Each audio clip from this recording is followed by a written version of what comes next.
सर्वजण देवाच्या मंदिरात आलो असताना आपण आनंदित आहोत. हालेलुया. जोरात बोला, प्रेज द लॉर्ड. खरं तर देवाच्या मंदिरी येणं हे आनंदाची गोष्ट आहे आणि आपल्याला देवाच्या मंदिरात यायची इतक्या महिन्यानंतर आपल्याला संधी भेटली म्हणून आपण देवाची आभार मानणार आहोत, स्तुती करणार आहोत आणि आपण देवाच्या नावाला धन्यवाद देणार आहोत. हालेलुया.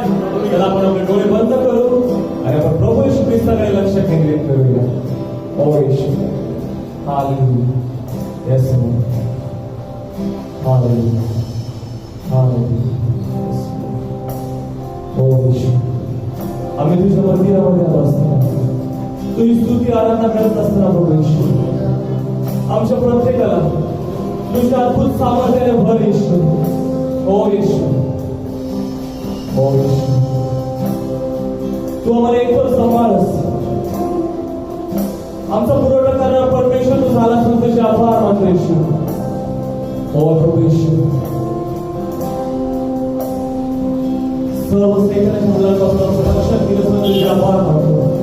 आमच्या प्रत्येकाला तू चांगला आरोग्य दिलं म्हणून तुझे उपकार मानतो प्रभू Yeshu. Yes Lord. We thank you Lord Jesus Christ. Thank you for being with us Lord. Thank you Lord for protecting us Lord. And Lord, thank you Lord for giving us good health Lord during this pandemic Lord. Thank you Lord for being our Jehovah Rapha Lord. Thank you Lord for protecting us Lord. And Lord, we thank your holy name Lord. Hallelujah. As we are gathered in your holy place, Lord, thank you. And we worship your holy name Lord. देवा तुझे पवित्र मंदिर आम्ही एकत्रित जमलो असतो. आम्ही तुझे आभार मानतो. धन्यवाद.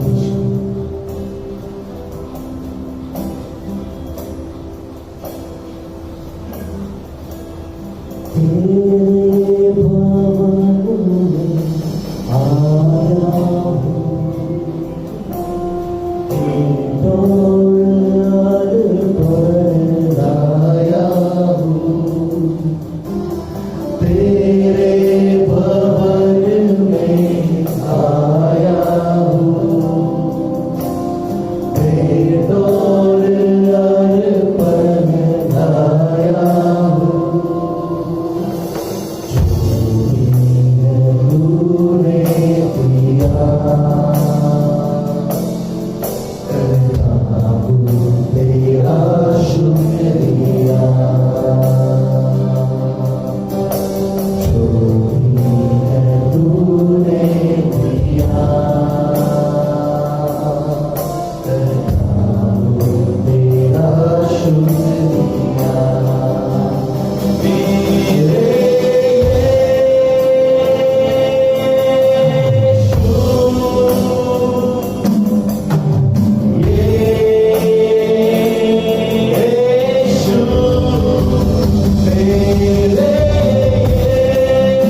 तुझे आभार मानतो प्रभू येशू.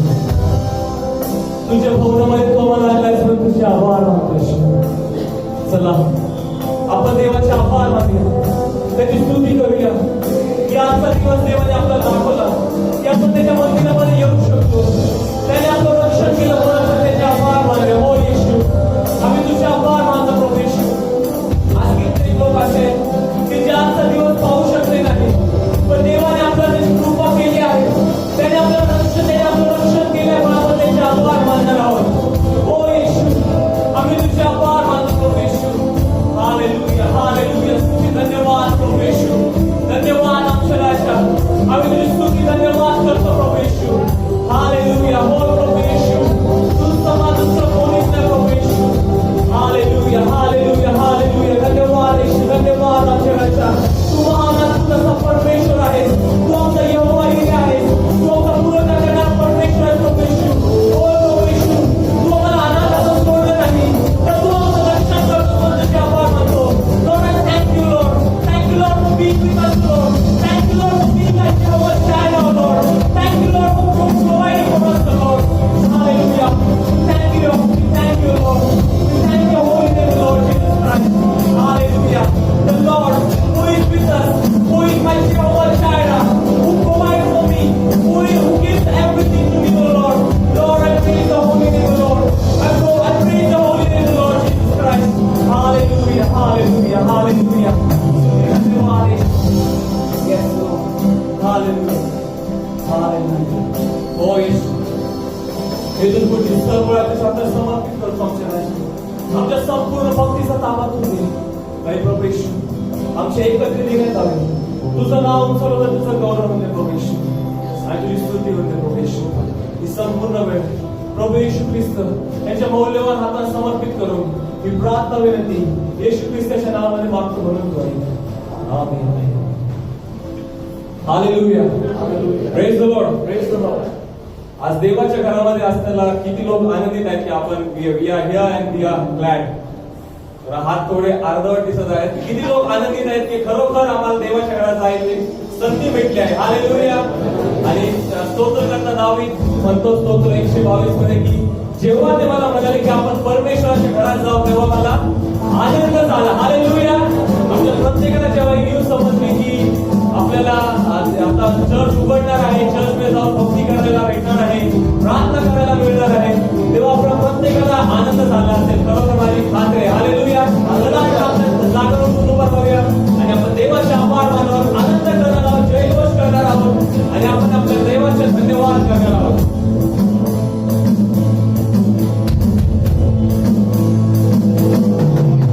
किसी ने ये मुझसे कहा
दरबारामध्ये येऊन त्याची स्तुती आराधना करत आहोत. हालेलुया.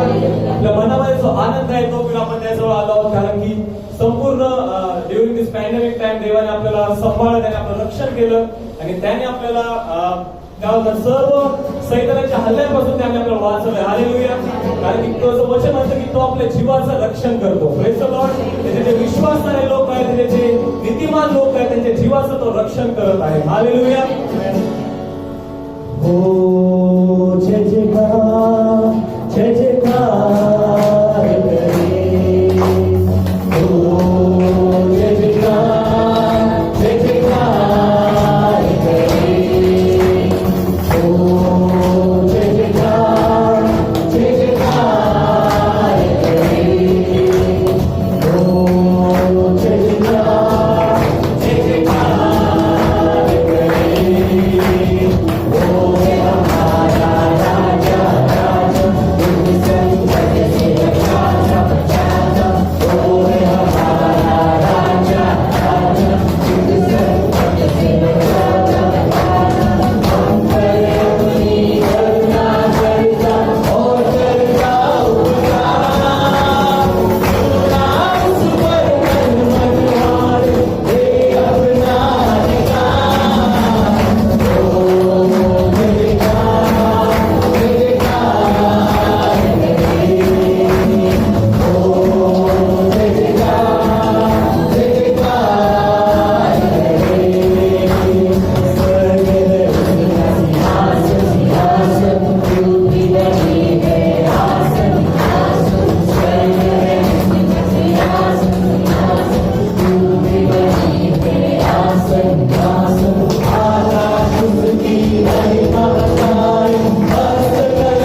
चाहे हो आकाल बोल प्रभू येशू सर्व गोष्टीपासून आमचं रक्षण केलं म्हणून तुझे आभार मानतो येशू.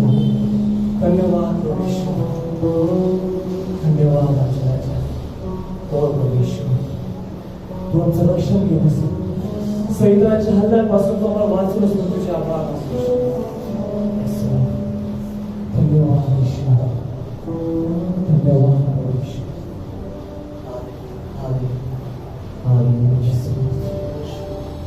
देवाचं वचन म्हणतं की तुझ विरुद्ध घडलेलं कुठले हत्यार तुझ्यावर चालणार नाही. हो येशू, the word of God says that no weapon formed against you shall prosper, and every tongue which rises against you in judgment you shall condemn. This is the heritage of the servant of the Lord, and their righteousness is of me, says the Lord. हो येशू, आम्ही तुझे आभार मानतो प्रभू येशू. तू आम्हाला हे मौल्यवान आम्हाला तू अशी गिफ्ट दिले, म्हणून तुझे आभार मानतो प्रभू येशू. This is the heritage of the servant of the Lord, that no weapon that is formed against you shall prosper. हो येशू, तू आमचं रक्षण केलंस, म्हणून तुझे आभार मानतो प्रभू येशू. तू आम्हाला ही मोठी तू आम्हाला देणगी दिलीस, म्हणून तुझे आभार मानतो प्रभू येशू. की तू विरुद्ध घडलेलं कुठलंही हत्यार तुझ्यावर चालणार नाही. येस लॉर्ड, सैतानाची सर्व हत्यार आपण पाडून लावणार आहोत, कारण की देवाने आपल्याला अभिवचन दिलं आहे. हालेलुया, स्तुती, धन्यवाद येशू, धन्यवाद येशू. Yes Lord.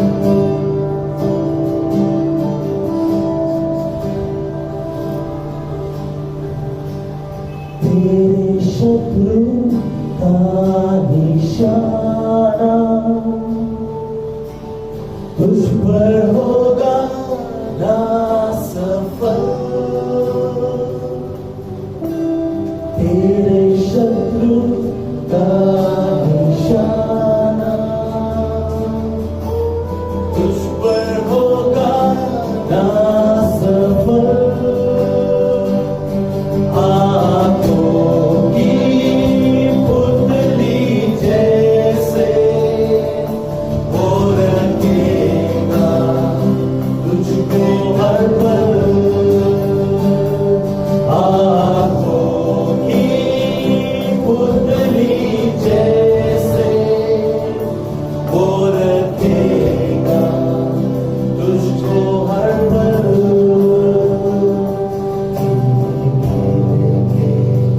स्तुति करूं ईश्वा तेरे दानों के लिए, तूने अब तक संभाला मुझे. अपनी बाहों में लिए हुए तूने अब तक संभाला मुझे. अपनी बाहों में लिए हुए. सर्वसमर्थ देव बाबा, दास येशू ख्रिस्ताच्या नावात रक्षण करू. येथून आम्हा सर्वांचं सहाय्य केलंस, आभार मानतो आम्ही तुला, धन्यवाद.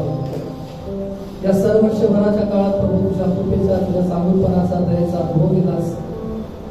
तुझ्या प्रेमानं तू आम्हाला सावरून धरलंस, आभार मानतो आम्ही तुला, धन्यवाद. आम्हाला पडू दिलं नाहीस, आम्हाला हात दिलास, आम्हाला उभं केलंस, आम्हाला मदत केलीस, आम्हाला कृपा केलीस. आम्ही तुझे मनापासून आभार. आज प्रभू देवा, या भक्ती मंदिरामध्ये तुझी सेवा करण्याची संधी तू आमच्या प्रत्येकाला दिलीस, त्यासाठी आभार मानतो. प्रार्थना करतो आमच्या एकत्रिण्याच्या द्वारे तुझं करू दे आणि तुझं नाव अधिक उंचावू दे, येशूच्या नावात आमेन. बसूया आपण. Hallelujah, hallelujah. आज सकाळी पुन्हा एक वार आपल्या सर्वांचं प्रभू येशू ख्रिस्ताच्या मौल्यवान नावात या भक्ती मंदिरामध्ये स्वागत आहे. देवाचं मंदिर आनंदाचं ठिकाण, आशीर्वादाचं ठिकाण, असं ठिकाण की जिथे देव आमची भेट घेतो, देव आमच्यावर बोलतो. देवाच्या वचनाच्या वेळेला आपण वाचतो की यशया परमेश्वराच्या मंदिरामध्ये होता, त्यावेळेला त्यानं परमेश्वराचं दर्शन त्याला झालं, त्यानं सिंहासन पाहिलं, त्यानं देवाची वाणी ऐकली. आणि निश्चित ज्यावेळेला आपण देवाच्या मंदिरामध्ये येतो, आम्हाला देवाचं दर्शन होतं. ज्यावेळेस आम्ही देवाच्या मंदिरामध्ये येतो त्यावेळेला आमचे कान उघडले जातात. ज्यावेळेस आम्ही देवाच्या मंदिरामध्ये येतो त्यावेळेला देव आमच्या बरोबर बोलतो. हालेलुया. आणि आज माझी खात्री आहे की देव त्याच्या वचनाच्या द्वारे आमच्या जीवनाशी बोलणार आहे. पहिले थिस्सलुनिकरासपत्र याचा 5वा अध्याय आणि 16 आणि 17 या 2 वचनांमध्ये असं लिहिलेलं आहे की सर्वदा आनंदित असाल, निरंतर प्रार्थना करा, सर्व स्थितीत उपकार स्तुती करा, कारण तुम्हाविषयी ख्रिस्त येशूमध्ये देवाची इच्छा हीच आहे. देवाच्या वचनामध्ये म्हटलं आहे की सर्वदा उपकार स्तुती करा सर्व परिस्थितीमध्ये. आणि आपल्या सगळ्यांनी या मागील 7-8 महिन्याच्या काळामध्ये आपल्या जीवनात वेगवेगळ्या परिस्थितीतून आपल्याला जावं लागलं. आणि हे करत असताना एक विश्वास आणि नात्याने प्रत्येक परिस्थितीकडे पाहण्याची आमची जी प्रतिक्रिया आहे किंवा पाहण्याचा दृष्टिकोन आहे फार महत्वाचा आहे. आणि आज देवाच्या वचनातून अशाच एका व्यक्तीच्या जीवनाविषयी आपण पाहणार आहोत, ज्याचं नाव योब असं आहे की त्याला त्याच्या जीवनातील अगदी कठीण काळामधून जावं लागलं. पहा ना, ज्या वेळेला 2020 सुरुवात झाली त्यावेळेला कोणालाच माहित नव्हतं की फेब्रुवारी मार्च नंतर सगळं काही चित्र बदलणार आहे. आणि या नोव्हेंबरच्या या शेवटच्या आठवड्यामध्ये आपण येऊन पोहोचलेलो आहोत. परंतु सगळं काही अजूनही अनिश्चित आणि अनिश्चितच असं आहे. कोणालाच निश्चित असं उत्तर या परिस्थितीवर कोणाकडेच नाही. या आजाराविषयी नाही किंवा ही परिस्थिती केव्हा पूर्णपणे निवडणार आहे याच्याबद्दल काहीच माहित नाही. आमचं जीवन असंच आहे, अगदी अस्थिर असं आहे. पण एक विश्वास करण्याने देवाची इच्छा ही आहे की आपण सर्व परिस्थितीमध्ये उपकार स्तुती करायला हवी आहे. हालेलुया. देवाचं वचन सांगतं की सर्वदा आनंदित असा. देवाचं वचन सांगतं सर्वदा प्रार्थना करा. आणि देवाच्या वचनामध्ये म्हटलं आहे की सर्व स्थितीत त्याची उपकार स्तुती करीत जा. योबाचं जीवन ज्यावेळेला आपण पाहतो त्यावेळेला योब एक सधन असा मनुष्य आहे. योबाच्या पुस्तकाच्या पहिल्या अध्यायामध्ये म्हटलं आहे, पहिल्या वचनामध्ये की योब देवाला भिवून वागत होता आणि पापांपासून दूर राहत असे.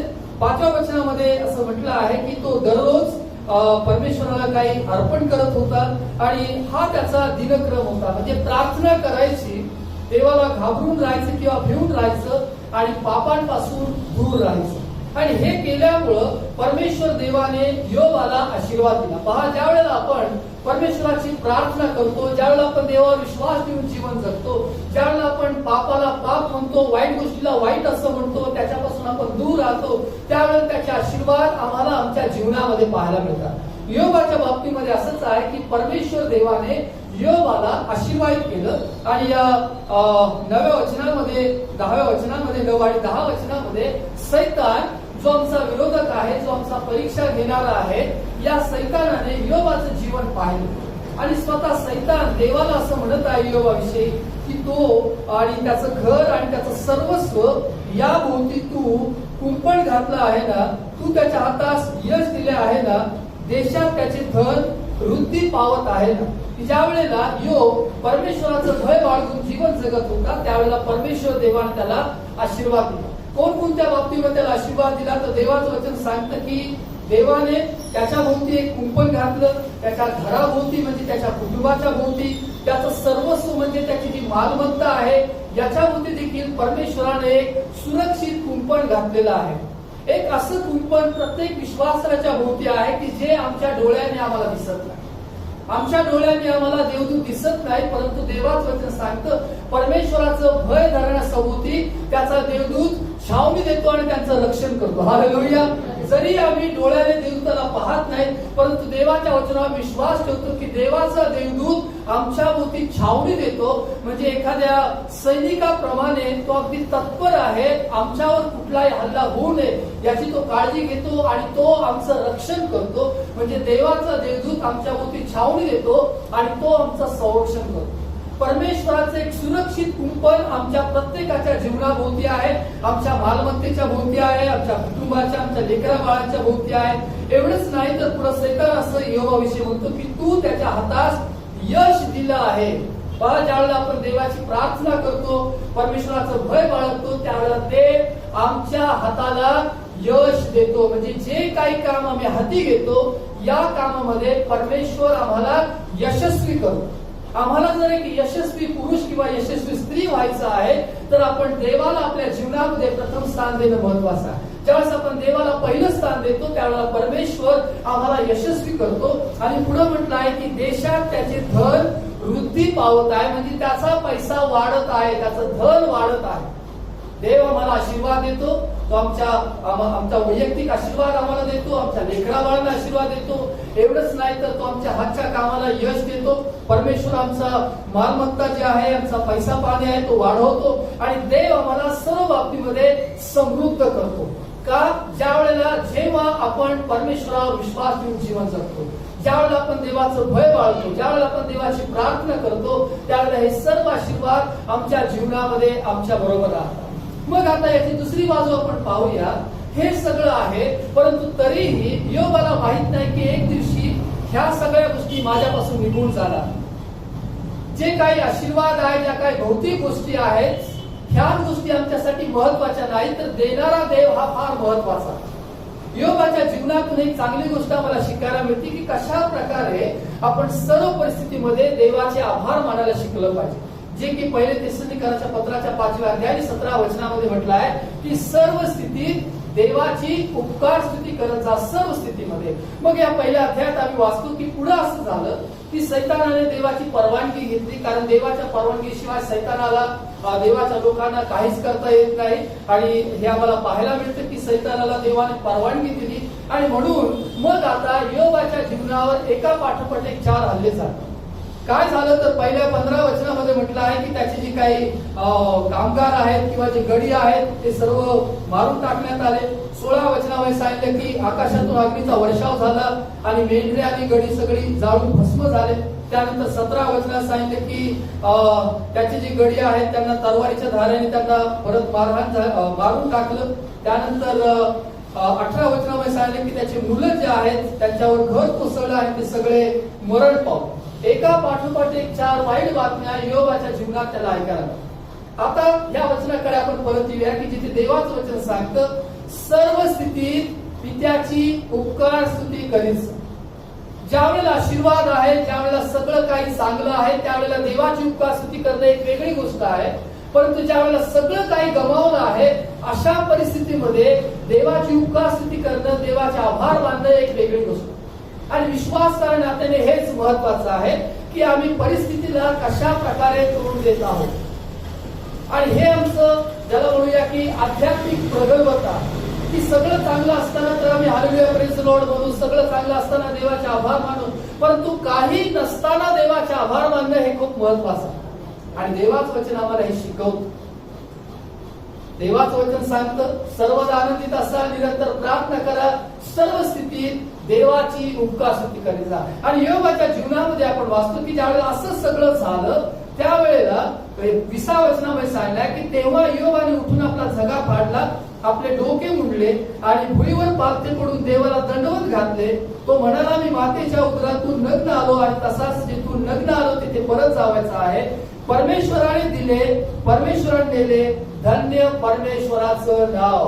परमेश्वरानं दिलं, मी त्याचा उपभोग घेतला. परमेश्वरानं दिलं, मला सुंदर असं कुटुंब दिलं, मला घरदार दिले, मला शेतीवाडी दिली, मला मालमत्ता दिली, मला सगळं काही देवानं सधन अवस्थेमध्ये ठेवलं. परंतु आज जरी ते माझ्याकडे नाही तरी तो असं म्हणतो की धन्य परमेश्वराचं नाव.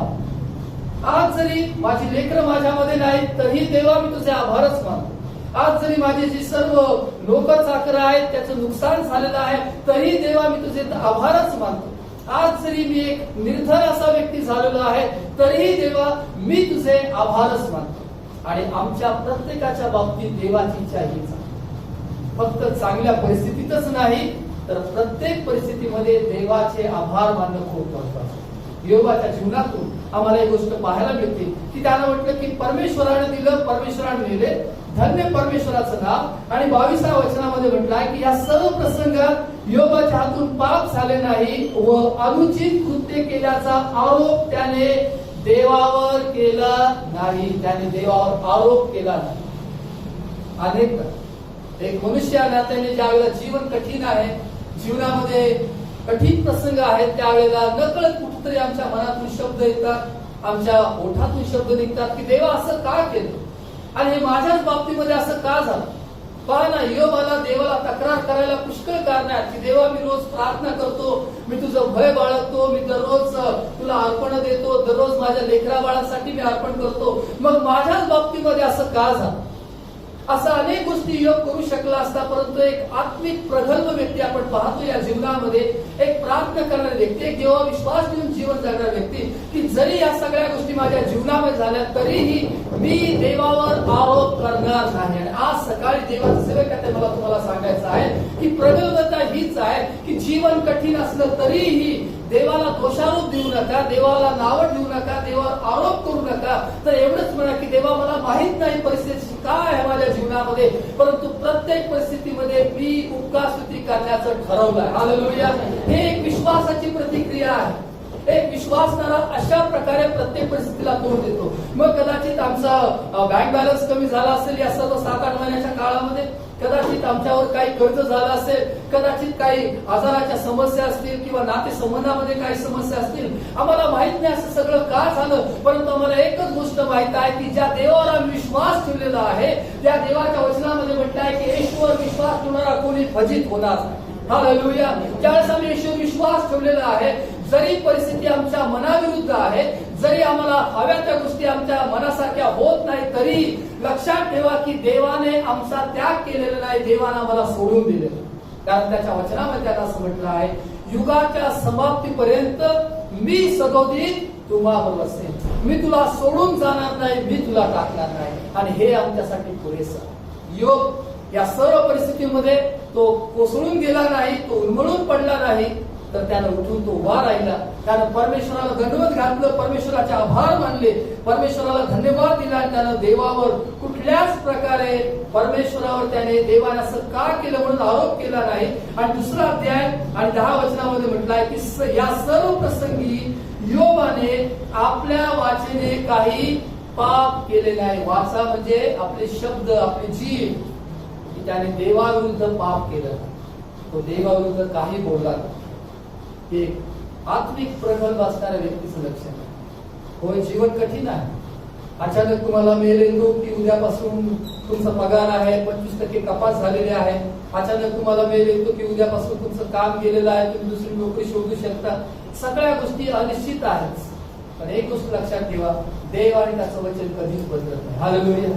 ज्यावेळेस त्यानं म्हटलंय मी तुला सोडून जाणार नाही, मी तुला टाकणार नाही. मग आजूबाजूला परिस्थिती काही असली तरी आम्ही विश्वास ठेवतो की देव आमच्या बरोबर आहे.